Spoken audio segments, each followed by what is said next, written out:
প্রিয় সম্মানিত মৎস্যচাষী ভাই ও বন্ধুদের মাঝে আবারও নিয়ে হাজির হয়েছি। দেখুন, চিতল মাছের পোনা নিয়ে। তো আপনারা যারা চিতল মাছের পোনা সংগ্রহ করতে চান এবং চিতল মাছ চাষ ক্ষেত্রে আপনারা পোনার খাবার সম্বন্ধে জানতে চান, তারা অবশ্যই ধৈর্য সহকারে আমাদের ভিডিওটি দেখবেন। আর আমরা কিন্তু এই টাইপের চিতল মাছের পোনা বাংলাদেশের বিভিন্ন জেলায় হোম ডেলিভারি দিয়ে থাকি, অথবা সরাসরি আমাদের হ্যাচারি থেকে এসে পোনা। তো দেখুন আমাদের এই চিতল মাছের পোনার সাইজ, পোনার কোয়ালিটি।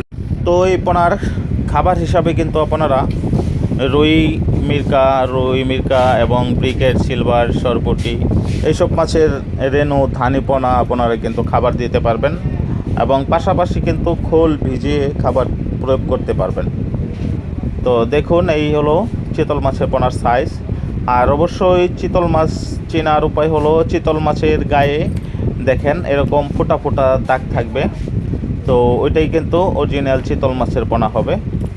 তো আমাদের কাছ থেকে পূর্বে যারা চিতল মাছ নিয়েছেন তারা এবছর কিন্তু আবার নতুন করে আমাদের কাছ থেকে পোনাও নিয়েছেন এবং ধানি পোনাও নিয়েছেন চিতল মাছের খাবারের জন্য।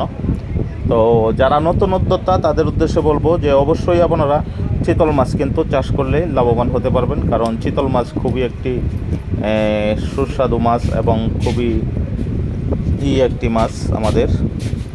তো দেখুন চিতল মাছের পোনার কোয়ালিটি এবং পোনার সাইজগুলো। তো আপনারা চাইলেই কিন্তু আমাদের কাছ থেকে এই চিতল মাছের পোনাগুলো সংগ্রহ করতে পারবেন। আমরা খুব সীমিত দামে এই পোনাগুলো বাংলাদেশের যে কোনো জেলায় হোম ডেলিভারি দিয়ে থাকি। আর অবশ্যই দেশ এবং দেশের বাইরে থেকে যারা আমাদের ভিডিওটি দেখছেন অবশ্যই আমাদের চ্যানেলটি সাবস্ক্রাইব করে দেবেন, কমেন্টের মাধ্যমে আপনাদের মূল্যবান মতামত জানাবেন।